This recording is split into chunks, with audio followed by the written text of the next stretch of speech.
nossa palestra de agora tem tudo a ver com isso, que é sustentabilidade e crise climática, cenários, ameaças e oportunidades, os desafios para a redução das emissões de carbono, o papel e as responsabilidades da atividade turística sobre esse tema, e a gente vai convidar aqui o professor Saulo para fazer parte desse painel. Professor Saulo, que é gerente de sustentabilidade e ações climáticas da Embratur, pesquisador, professor e consultor em políticas de sustentabilidade e mudanças climáticas, PhD em Ciências Naturais e pós-doutorado em Ciências Ambientais e em Arqueologia das Mudanças Climáticas. É professor associado do Centro de Desenvolvimento Sustentável da Universidade de Brasília e foi ponto focal em segurança socioambiental da 4ª Comunicação Nacional, consultor da Secretaria de Meio Ambiente do Distrito Federal em políticas e planos de enfrentamento dos impactos das mudanças climáticas e coordenador da Rede Clima em Desenvolvimento Regional. Representou o Brasil no painel de alto nível sobre os Objetivos do Desenvolvimento Sustentável na ONU em Nova York em 2012. Então, seja muito bem-vindo, Saulo Rodrigues. Professor Saulo, muito obrigado pela presença, é uma honra. Fique à vontade ali. Obrigada. Muito prazer. Obrigado.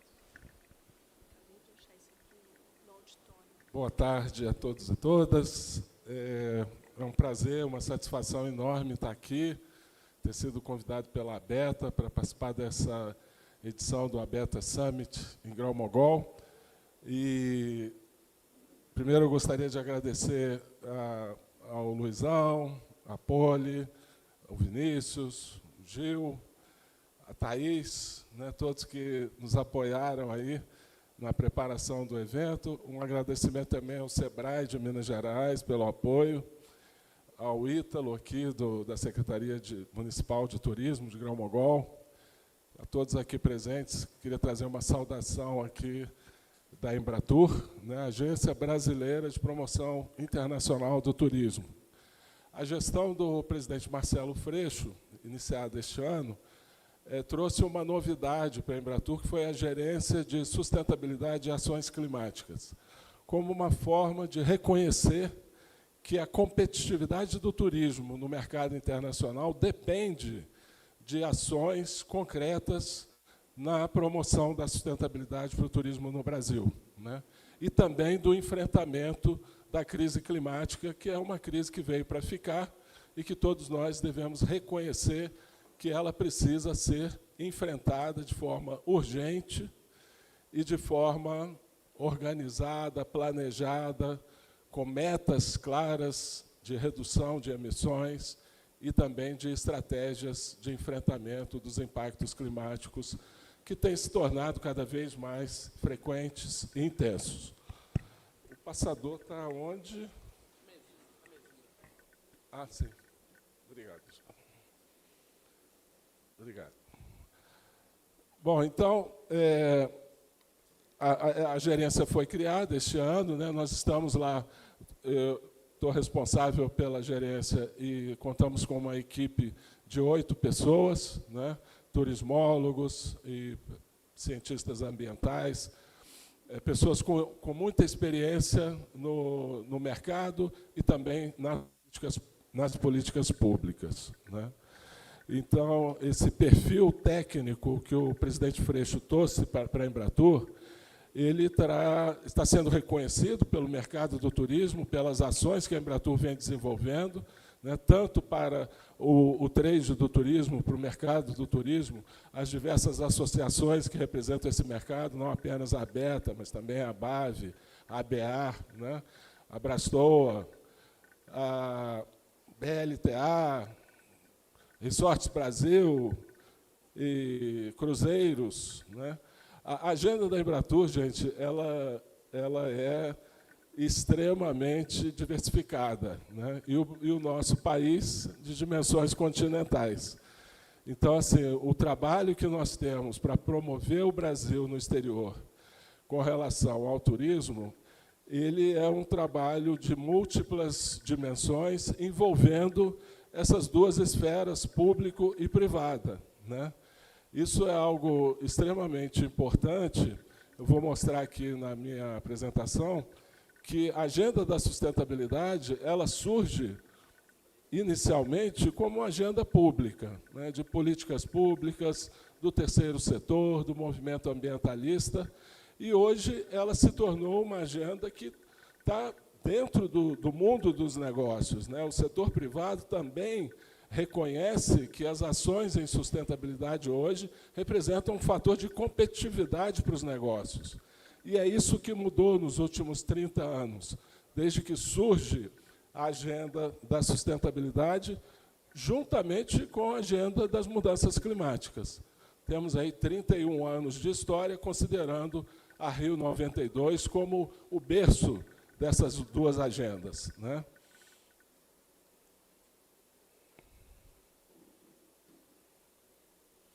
Então, como eu disse, esse histórico ele está muito presente nos últimos 31 anos e evoluindo de uma forma que está aproximando o universo público do universo privado, né? E isso é algo muito positivo que a gente deve celebrar, porque o Estado sozinho não consegue, né, implementar as transformações necessárias para a gente alcançar um futuro mais sustentável. É indispensável que o setor privado esteja comprometido e trabalhando junto para o alcance das metas de sustentabilidade e de enfrentamento à crise climática.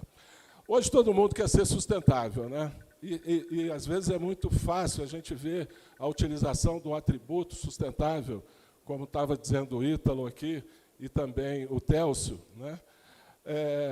O atributo da sustentabilidade hoje é o queridinho de todo mundo, né? Todo mundo quer se mostrar sustentável e, muitas vezes, entretanto, a gente percebe que falta concretude, faltam ações concretas que justifiquem o uso do termo sustentável ou essa qualificação da sustentabilidade para qualquer ramo de negócios, né? E eu trouxe dois autores aqui que são muito importantes para a gente entender como que a sustentabilidade se introduziu na agenda política e na agenda econômica mundial, não apenas no Brasil, né? O Amartya Sen é um economista indiano, ganhador de um prêmio Nobel de Economia, e ele foi o responsável por trazer uma perspectiva econômica que considera o desempenho além do PIB, além do Produto Interno Bruto, considerando a importância da capacidade, né, que no inglês é capability, né, é difícil traduzir para o português, mas que envolve capacidade e habilidade para desenvolver as atividades e ganhar competitividade. E, com isso, ele valoriza a dimensão da educação e da saúde, e a partir do trabalho do Amartya Sen, o trabalho seminal dele é Desenvolvimento como Liberdade, em que ele valoriza a capacitação da população para que um país possa se desenvolver melhor, né? E, em 1990, o PNUD, a partir do trabalho do Amartya Sen, traz o IDH, o Índice de Desenvolvimento Humano. Existem críticas em torno do IDH, por ele ser muito reducionista, considera apenas 3 indicadores, renda, escolaridade e expectativa de vida, mas representa um avanço na medida em que, até ali, a gente só tinha renda per capita como indicador de desenvolvimento, né? Outro autor, não menos importante, é o Johan Rockström, né, do Centro de Resiliência de Estocolmo, que trouxe a perspectiva do limite planetário. O nosso planeta possui limites para suportar o desenvolvimento da humanidade, das atividades econômicas, da geração de resíduos e da utilização de recursos naturais. E esse trabalho, conhecido como o Grupo de Trabalho das Fronteiras Planetárias, ele foi muito importante para valorizar aquilo que a gente, no campo da sustentabilidade, vem afirmando há muitos anos. É preciso reconhecer que o planeta possui limites naturais para atender às nossas necessidades de produção e de consumo. E esse trabalho é muito importante para a gente entender como que a mudança climática ela traz essa noção de limite, né? Há 200 anos, nós temos emitido gases de efeito estufa para a atmosfera, desde a Revolução Industrial, e o acúmulo desses gases na atmosfera intensifica o efeito estufa no nosso planeta, gerando o aquecimento global. Então, o trabalho do Rockström das fronteiras planetárias está muito associado com a fundamentação científica das mudanças climáticas. E essa é uma premissa que eu gostaria de começar a minha fala aqui com vocês, né? A premissa de que nós estamos sendo pautados pelo conhecimento científico. O conhecimento científico deve ser a base de fundamentação de qualquer política pública e de qualquer iniciativa privada. E a ciência, gente, tem nos mostrado de forma muito clara, né? O efeito estufa está se intensificando e o aumento das temperaturas médias já alcançou, desde a Revolução Industrial, 1,1 graus Celsius. E se nós não tomarmos medidas urgentes de descarbonização da economia, nós teremos um futuro bastante sombrio, né, com desastres ambientais de origem climática cada vez mais intensos, trazendo perdas de vidas e danos às atividades econômicas.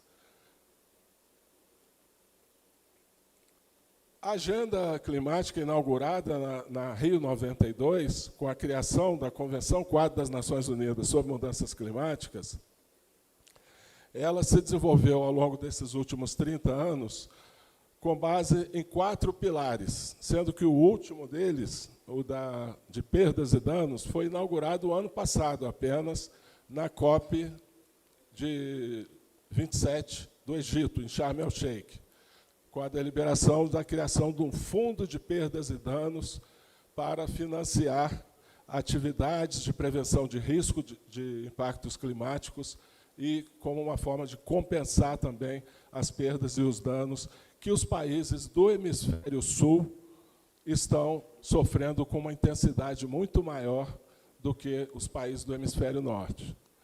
Então, essa 4ª dimensão da agenda climática, ela é a inauguração oficial, na Convenção do Clima, da agenda da justiça climática. A justiça climática se baseia na evidência de que os países do hemisfério norte são os principais responsáveis pelo fenômeno das mudanças climáticas, juntando as emissões históricas de Estados Unidos, Europa e China, nós temos 70% de todas as emissões históricas provocadas pela humanidade. 70%. Então, esses países, que são os principais responsáveis, estão produzindo efeitos materializados em eventos extremos de cheias, inundações, secas prolongadas, deslizamento de encosta, incêndios florestais, ondas de calor, que se manifestam com muito mais intensidade no hemisfério sul, nos países tropicais e subtropicais. Então, isso é uma tremenda injustiça. Então, o reconhecimento por parte da Convenção do Clima, que é o principal órgão multilateral para o enfrentamento, né, da mudança do clima, inaugura aqui com o Fundo de Perdas e Danos. E este ano, na COP 28 em Dubai, será apresentada a primeira proposta de como esse Fundo de Perdas e Danos irá funcionar. Quem financia, quem aporta recursos para esse fundo e quem são os países elegíveis em termos de maior vulnerabilidade aos impactos climáticos. As três primeiras, mitigação, adaptação e meios de implementação, se desenvolveram ao longo de toda a história da Convenção do Clima, nos últimos 30 anos, com um enfoque muito mais intenso na mitigação. Né? Mitigação significa o quê, gente? Mitigação significa descarbonizar as economias. E descarbonizar, o que significa descarbonizar? Basta a gente reduzir as nossas emissões? Ou tem algo mais a fazer para a gente descarbonizar a atmosfera terrestre? Reduzir as emissões é muito importante, mas não é tudo. Tem a outra componente do ciclo do carbono, que é o sequestro de carbono, que é promovido pela biosfera, né, pela fotossíntese, pelas florestas, pelos fitoplânctons nos oceanos. Então, se a gente pode fazer muito pouco sobre a capacidade de sequestro de carbono dos oceanos, a gente pode fazer muito pelo aumento da capacidade de sequestro de carbono exercido pelas florestas. Né? E não apenas florestas tropicais, não. Todas as florestas, né? Tanto de clima temperado como de clima tropical e subtropical. Então, opa, voltou aqui. A mitigação ganhou todas as atenções dos esforços para se reduzir emissões e melhorar a capacidade de sequestro de carbono. E aí a gente teve dois instrumentos principais. O Protocolo de Kyoto, que teve vigência de 1990 até 2012, né, que foi, em grande medida, fracassado. Por que o Protocolo de Kyoto fracassou? Porque ele previa tão somente metas obrigatórias para os países industrializados. E isso gerou a situação que foi o seguinte: o Protocolo de Kyoto se propunha a reduzir em 5% as emissões dos países industrializados. Alguns conseguiram essa meta, outros não. Mas o resultado global, de 1990 a 2012, foi um aumento de 50% das emissões de gases de efeito estufa. Então, isso representa, no fim das contas, um grande fracasso, porque ele partiu de uma premissa impossível de envolver apenas os países industrializados. Isso só foi corrigido com o Acordo de Paris, em 2015. O Acordo de Paris, em 2015, conseguiu envolver mais de 200 países com compromissos, metas voluntárias de redução de emissões. E esse aspecto das metas voluntárias é que fez toda a diferença, porque no Protocolo de Kyoto as metas eram impostas pela Convenção do Clima aos diversos países do mundo. Né?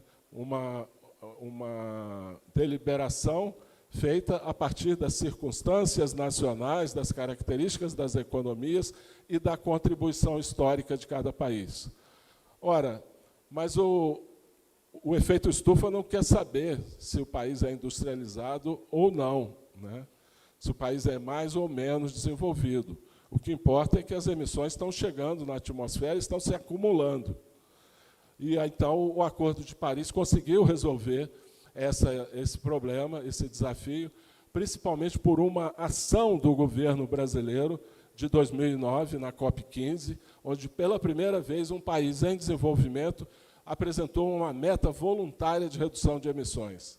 Aquela ação, aquela decisão do governo brasileiro foi muito importante para desembaraçar um imbróglio que estava há anos sendo discutido pelas equipes de negociação dos países que fazem parte da Convenção do Clima. Né?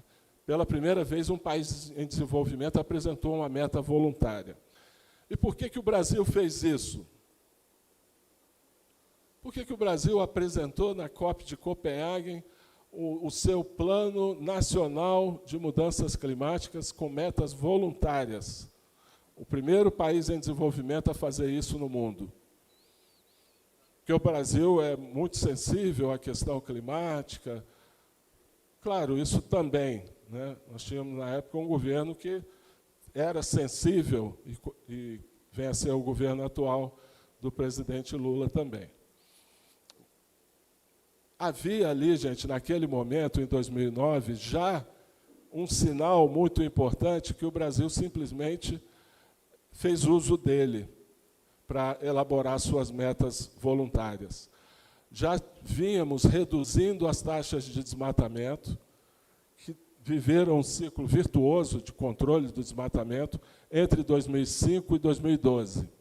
O Brasil, nesse período, reduziu em 80% as taxas de desmatamento na Amazônia. E, quando chegamos lá em 2009, já estava desenhado esse cenário, que as taxas de desmatamento na Amazônia estavam declinando de forma muito consistente e que, portanto, estava muito claro que as emissões brasileiras seriam reduzidas a partir desse controle do desmatamento de forma muito significativa. Então, essa foi a base da elaboração do Plano Nacional de Mudanças Climáticas, que veio a consubstanciar a Política Nacional de Mudanças Climáticas em 2010. Né? Então, foi graças ao controle do desmatamento que o Brasil pôde levar à Convenção do Clima, a COP15, em 2009, uma meta voluntária de redução de emissões. Se não fosse esse dado do controle do desmatamento, o Brasil não teria feito isso. O desmatamento na Amazônia representa, não apenas na Amazônia, né? Desmatamento na Amazônia, no Cerrado, juntando todos os biomas, né, mas principalmente na Amazônia, ele representa 50% das emissões brasileiras, hoje. O último dado que nós temos foi da Quarta Comunicação, de 2020, referente a dados de 2016. O inventário de emissões de gases de efeito estufa leva muito tempo para ser elaborado. Então, esse dado que a gente tem hoje é um dado que se refere às emissões de 2016. Mas, de qualquer forma, o grande problema do Brasil, referente à mudança climática, é exatamente a mudança de uso da terra. Como outros aqui, acho que foi o Télcio que usou o termo mudança de uso do solo. Né? Uns usam mudança de uso do solo, outras mudanças de uso da terra, mas é tudo land use change. Tá? Adaptação, o segundo pilar. Deixamos muito a desejar nesse aspecto. Se tem um pilar da política climática, não só no Brasil, mas no mundo todo, é a adaptação. Por que a adaptação se desenvolveu tão pouco, enquanto que a mitigação teve projetos de mecanismo de desenvolvimento limpo, projetos de implementação conjunta, uma série de mecanismos importantes que foram introduzidos para reduzir as emissões, e foram eficientes nisso. E nós temos, até hoje, um legado deixado por esses esforços que foram desenvolvidos dentro do arcabouço do Protocolo de Quioto. Mas a adaptação envolve uma complexidade muito maior. Enquanto que a mitigação você consegue medir, quantificar em termos de emissões de toneladas de CO2, de metano, de óxido nitroso, é um desafio tecnicamente muito mais possível de ser enfrentado. A adaptação envolve uma complexidade enorme. Como que a gente pode caracterizar o risco de impacto climático? Isso envolve, gente, um estudo de vulnerabilidade que passa por vulnerabilidade estrutural, social, que nós temos muito presente no Brasil. A desigualdade social brasileira leva a uma vulnerabilidade estrutural extremamente difícil de ser enfrentada, porque ela é estrutural. Então, não são ações pontuais que vão resolver. Um outro aspecto é onde que o impacto climático vai se materializar. A ciência não dá conta, infelizmente, ainda, e eu acho que ainda vai levar muito tempo para a gente alcançar esse objetivo, é de conseguir prever aonde esses eventos extremos irão ocorrer. E isso é uma outra dificuldade, porque aí você não sabe aonde você deve introduzir as medidas de adaptação, de prevenção de risco, né? de redução de perdas e danos. É preciso se trabalhar, então, numa perspectiva de prevenção de risco. E isso os gestores não gostam de fazer. Prevenção de risco, eu quero ver resultados concretos da minha ação. Eu não quero fazer um investimento em que eu promova a resiliência aos impactos climáticos, sem que isso seja reconhecido pela população de que foi a minha ação que trouxe resultados positivos. Pensando com a cabeça do gestor, essa é uma grande dificuldade da agenda da adaptação, porque ela não lida com questões binárias de sim e não. Elas lidam com uma complexidade muito maior envolvida na avaliação de risco climático, de onde e quando os eventos extremos podem ocorrer. Meios de implementação, terceiro pilar, é a arquitetura que a Convenção do Clima montou para financiamento e capacitação. Isso tem muito a ver com a governança da agenda climática. Então, a gente tem que ter recursos financeiros para desenvolver as ações climáticas. Temos que ter uma arquitetura de governança que envolve setor público, setor privado, sociedade civil, e isso também é algo que a gente precisa avançar muito ainda. Bom, então, a Rio 92 começou tudo. Antes da Rio 92, a gente teve uma outra conferência de cúpula das Nações Unidas sobre meio ambiente e desenvolvimento, que foi em Estocolmo, em 1972. Aquilo foi o embrião da agenda ambiental no mundo, foi essa conferência de Estocolmo, em 1972. Mas ela ganha, a agenda ambiental ganha a dimensão política e o reconhecimento de uma dimensão estratégica para o desenvolvimento das economias e para a resiliência da humanidade em 1992, né, com a Rio 92.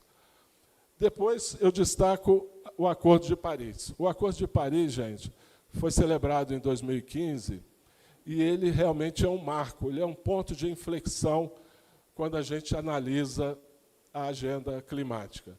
A partir de 2015, a agenda climática passou a ser reconhecida pelos mercados, pelo Fórum Econômico Mundial, como algo estratégico para os negócios. Então, hoje, as corporações, as grandes corporações, elas estão montando as suas estratégias ESG, ambiental, social e governança, né, a sigla em inglês. Por quê?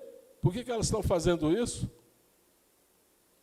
Porque as suas ações na Bolsa de Valores se valorizam quando elas introduzem uma estratégia ESG. Né? A lógica é econômica. Então, a partir da lógica econômica, a questão da sustentabilidade das mudanças climáticas passou a ser reconhecida. E esse movimento não tem volta, gente. E isso, se hoje está presente no Fórum Econômico Mundial, se aliando às metas do Acordo de Paris, a Declaração de Glasgow, que a Organização Mundial do Turismo, na COP de Glasgow, em 2021, lançou de forma voluntária, também está alinhada ao Acordo de Paris. E qual é esse alinhamento? Reduzir à metade as emissões de gás de efeito estufa até 2030 e neutralizar as emissões em 2050. Só assim a gente vai conseguir conter a elevação das temperaturas médias a 1,5 graus. E isso é o que a ciência nos mostra como sendo a zona de segurança que a gente ainda pode percorrer daqui para o futuro. Mais do que 1,5 graus, mais do que 2 graus, os efeitos catastróficos dos eventos extremos serão antieconômicos, serão desumanos, serão injustos, serão cruéis e serão insuportáveis. Então, não tem outro caminho, gente. A crise climática veio para ficar, ela está sobre a nossa mesa e a gente tem que dar um jeito de enfrentar isso.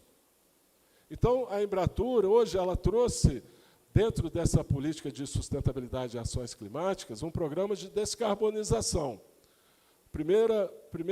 São 4 pilares o nosso plano de sustentabilidade e ações climáticas para a Embratur. O primeiro é descarbonização, o segundo é resiliência aos impactos climáticos, o terceiro é a sociobioeconomia, e o quarto é a questão da economia circular, né?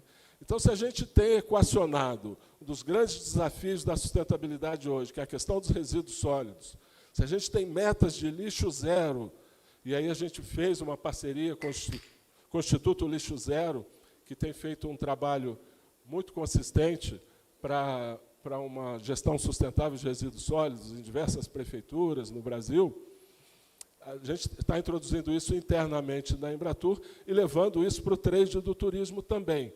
Iniciamos esse trabalho do lixo zero com a Itaipu Binacional e queremos estender isso para outras regiões do Brasil, para outros atores-chave que representam o turismo no Brasil, né?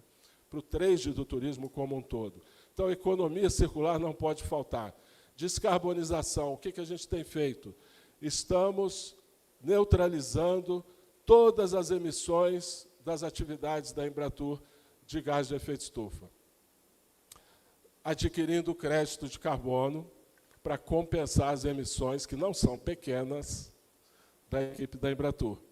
A Embratur viaja o mundo inteiro, faz feira em todos os países. Internamente também, a gente viaja muito para os estados, para os destinos. Então, a Embratur tem uma pegada de carbono muito elevada. E nós não poderíamos deixar de fazer esse esforço de compensar as nossas emissões. O que é a compensação, gente? Aquilo que você não consegue reduzir, você pode compensar por meio de aquisição de créditos de carbono em projetos gerados que têm demonstração clara e efetiva de redução de emissões. Aqui tem um ponto que eu não vou adentrar, mas uma polêmica grande que se instaurou nesse ano de 2023 sobre projetos de crédito de carbono no mundo todo, tá? Mas é só para vocês saberem que a gente está ligado nisso e que existem, de fato, devido ao fato do mercado de carbono ser voluntário, existem empresas de todo tipo, fazendo projetos que geram crédito de carbono de todo tipo, com maior ou menor responsabilidade sobre o desenvolvimento das suas atividades. Então, há uma polêmica, e eu não vou deixar de reconhecer isso, né? Há uma questão, uma controvérsia muito grande hoje. Eu tenho acompanhado esse movimento por meio da imprensa. Quem inaugurou esse jornalismo investigativo, demonstrando que muitos projetos que geram crédito de carbono não estavam entregando aquilo que prometiam, foi o jornal britânico The Guardian. Depois veio a The New Yorker, depois veio o Financial Times. Então, os grandes jornalões, os jornalões do mundo, estão muito atentos a isso, ao chamado greenwashing, né? Então, na agenda climática e na agenda da sustentabilidade, infelizmente, gente, muitos empresários usam o atributo da sustentabilidade ou da crise climática como uma peça de propaganda vazia, de narrativa vazia, sem consistência, sem apresentar indicadores, sem apresentar ações concretas e sem se preocupar se os projetos que geram crédito de carbono, de fato, estão entregando aquilo que prometeram.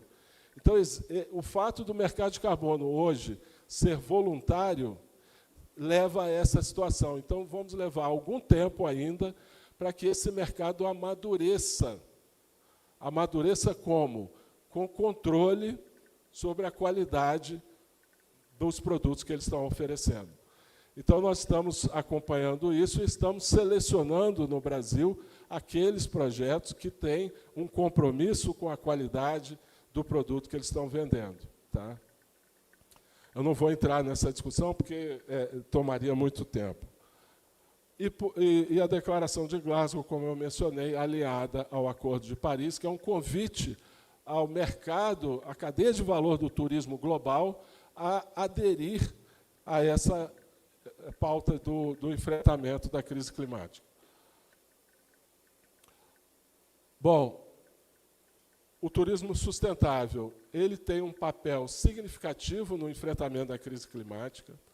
O turismo representa, hoje no mundo, cerca de 10% do PIB global e emite cerca de 5% a 6% das emissões de gás de efeito estufa, sendo que 3% é apenas aviação.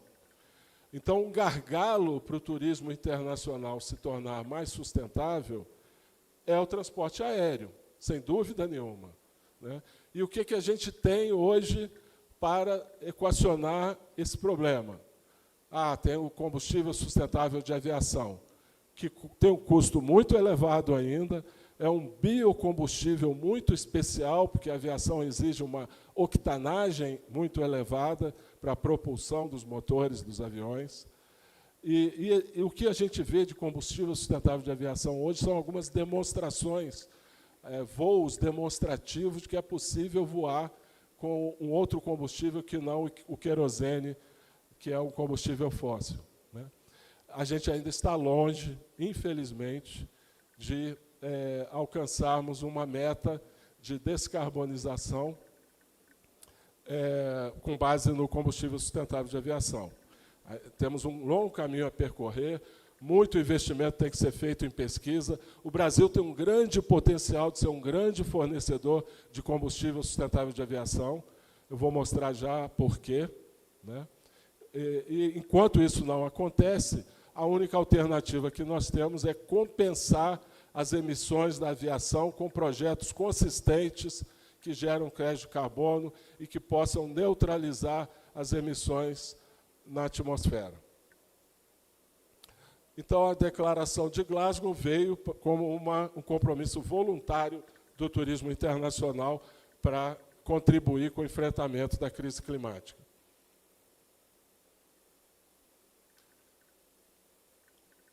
Bom, então, o que nós temos, gente, de mudança climática? Um fundamento que nós não podemos ignorar. Né? Desde a Revolução Industrial, a concentração de gás de efeito estufa na atmosfera aumentou 50%. A concentração na atmosfera aumentou 50%, o que gerou um aumento de 1,1 graus Celsius de temperatura média, de aumento da temperatura média. De 1990 a 2012, como eu disse, tivemos um aumento das emissões também em 50%. Né? Então, a meta do Acordo de Paris de reduzir em 50% até 2030 as emissões globais é uma meta difícil de ser alcançada pelo histórico que a gente observa. A gente nunca conseguiu nada parecido.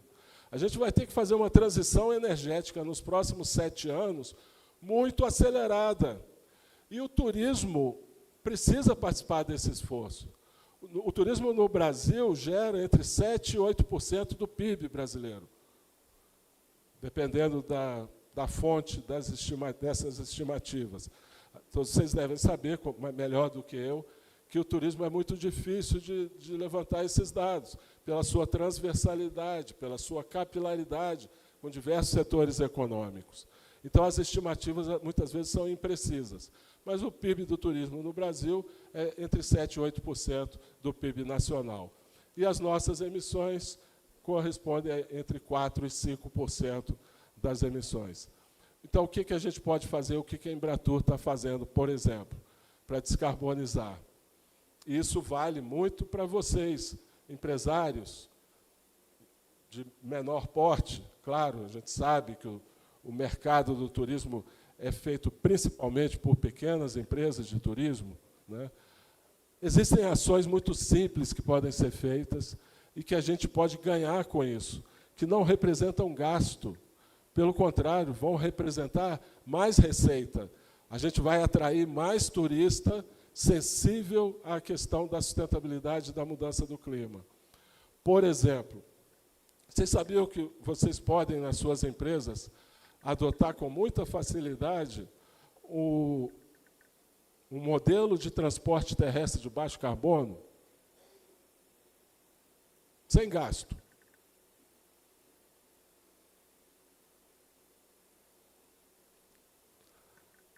Etanol, minha gente. O etanol brasileiro emite 60% menos carbono do que a gasolina. Eu tenho dito isso com muita insistência em todas as reuniões, em todos os eventos em que eu participo, para o trade, para o mercado, para os empresários, porque isso é algo que está aí ao alcance da mão. Basta a gente orientar. Olha, vamos abastecer agora só com etanol. O custo disso hoje, no momento atual, sai até mais barato se abastecer o carro com etanol. Mas mesmo que isso é meio sazonal, né? Em alguns momentos o etanol está um pouco mais caro que a gasolina, mesmo nesses momentos vale a pena o investimento, porque você pode adesivar o seu veículo, que é um veículo de baixa emissão de carbono. Isso é muito atraente para o turista internacional em particular, mas não apenas o turista internacional, também o turista doméstico. Hoje todo mundo reconhece a importância de ações climáticas, né? Não vou aqui nem mencionar o negacionismo que proliferou aí durante muito tempo com o advento das redes sociais. Os efeitos colaterais da nova realidade das redes sociais nos impõem certos efeitos colaterais, né? Infelizmente. O negacionismo científico e climático é um deles. Mas, enfim, abstraindo disso, a energia elétrica brasileira é das mais limpas do mundo. O turista que chega aqui, acende o interruptor do quarto do hotel, ele não fica sabendo disso. 92% da energia elétrica produzida e consumida no Brasil vem de fontes renováveis. 92%. Isso significa energia elétrica de baixo carbono.